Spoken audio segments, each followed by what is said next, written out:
All right, for the 7 people watching, make sure you wish Colleen happy birthday. Yay!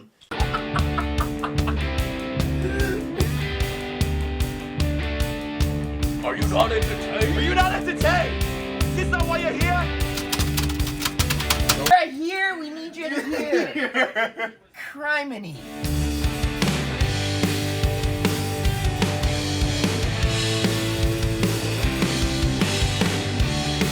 It's time for NTV Sports Central with your hosts, Trey Redfield and Darren Wingberg. What up, viewers? What's up? Guess what? NTV Sports Central bringing it to you on a Wednesday, which is C's birthday. Yes, it is. 50. 50. That's minus awesome. 21. That's how old she is.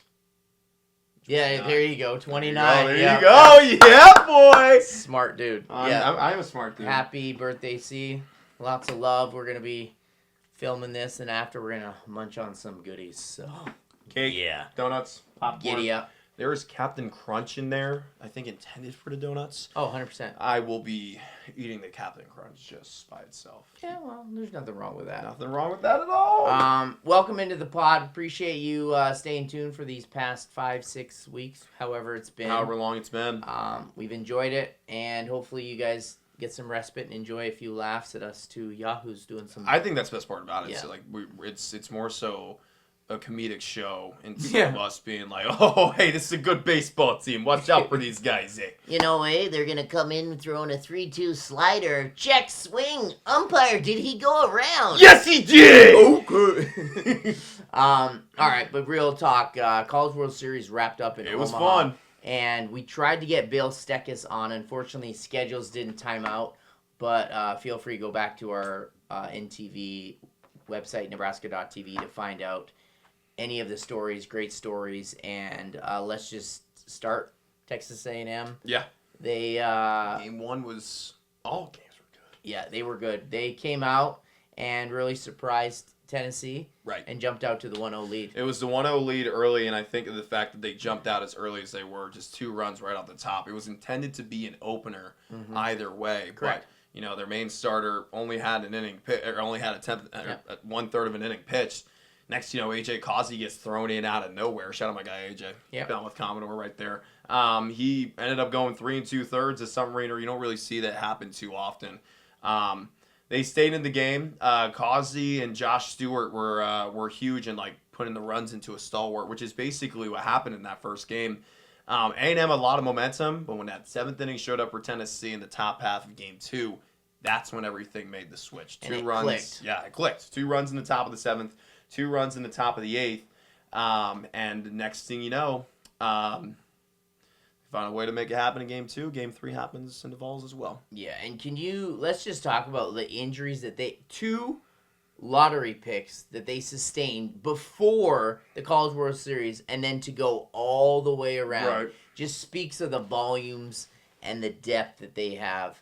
Yeah. That Tennessee has. Get this, the first national champion that was a 1 seed in the College World Series 99. in 25 years. And a big shout out to the number 1. This was the year of the 1 seed. Yeah. Michigan, number 1 overall seed in the college football playoff.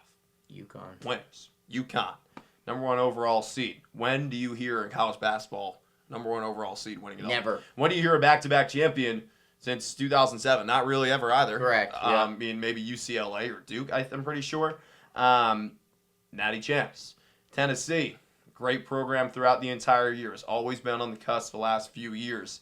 Finally, Christian Moore and company make it happen. Yeah, they did, and Dylan Dreiling, College World Series MVP. 3 home runs in the 3 games. Yep.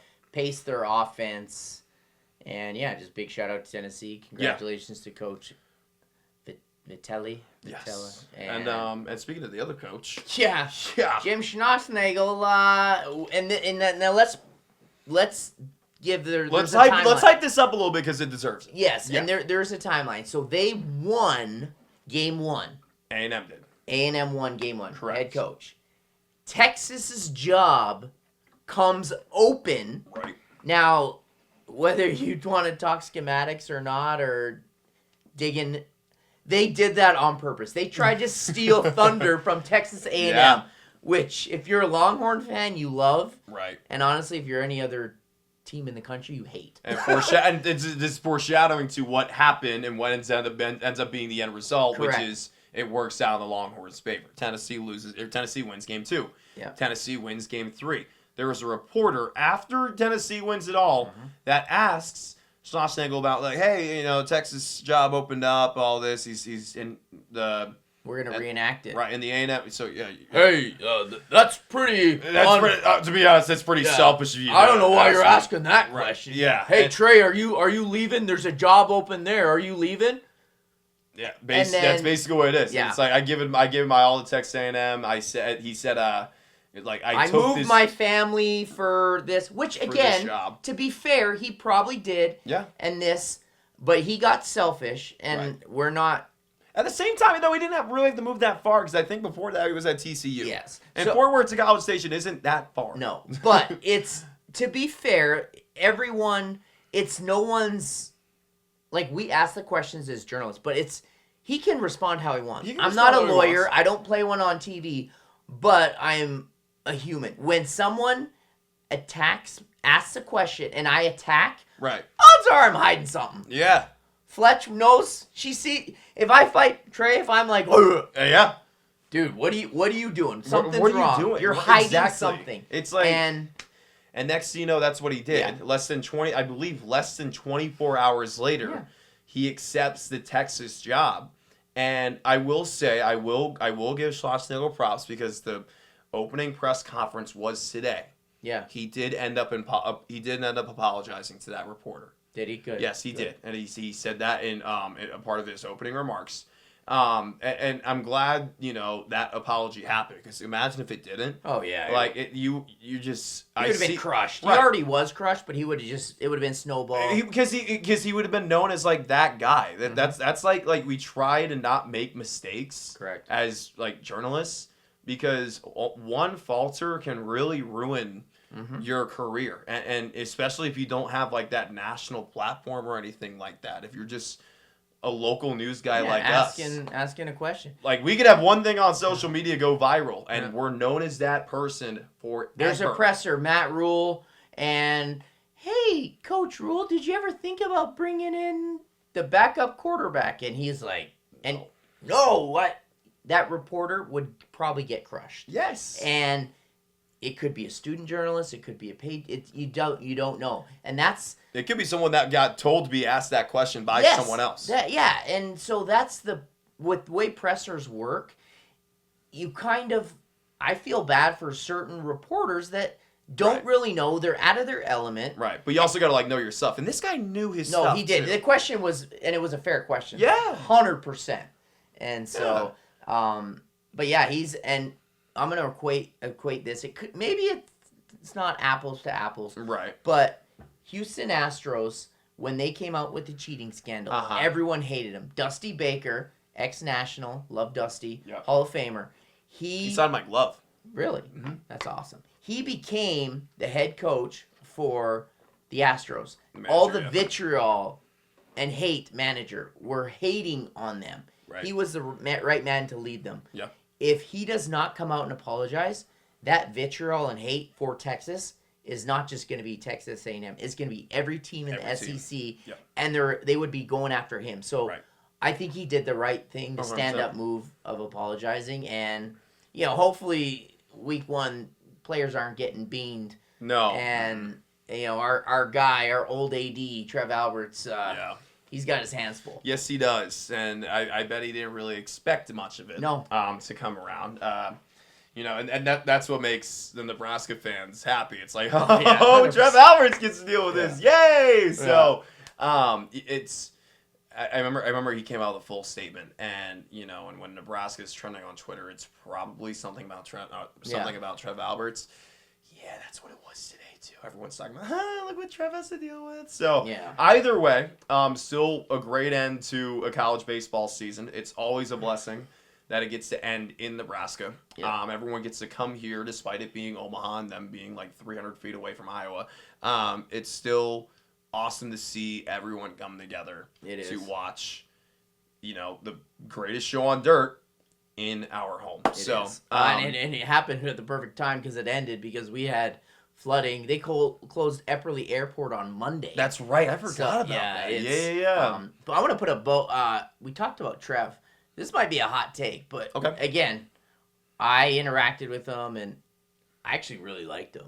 Oh yeah, he was. You interviewed him at Big Time Media Days. He, honestly, and I understand why people, Benedict Darnold, backdoor, but from my standpoint, Darren Winberg, Because you talked to him. I liked him a lot. He was great. How can you not? Yeah. I mean, how could you not? Yeah. At that point where he was representing the Scarlet and the Cream. Yeah, I really enjoyed it. But, I just wanted to get No, 100%. But still a great college baseball season. Tennessee deserves it, every last bit of it.